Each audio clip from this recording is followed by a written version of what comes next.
Hello, everyone. Today, we're going to create a basic calculator project using Python. This calculator will perform 4 simple arithmetic operations: addition, subtraction, multiplication, and division. We start by taking input from the user. First, we ask the user to enter the first number and convert it to an integer so we can perform calculations.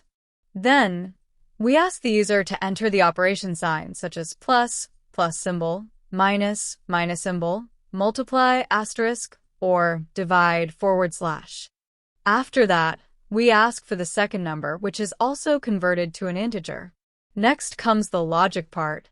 We use if-else statements to check which operation the user has selected. If the user chooses plus, we add the 2 numbers.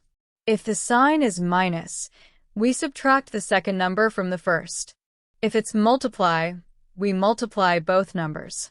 And if it's divide, we divide the first number by the second. We then print the result to the screen. In case the user enters a sign that is not valid, we print a message saying invalid value. That's it. A simple calculator built using Python with user input and basic condition handling. Try running it with different values and see the results. Thanks for watching, and stay tuned for more Python projects.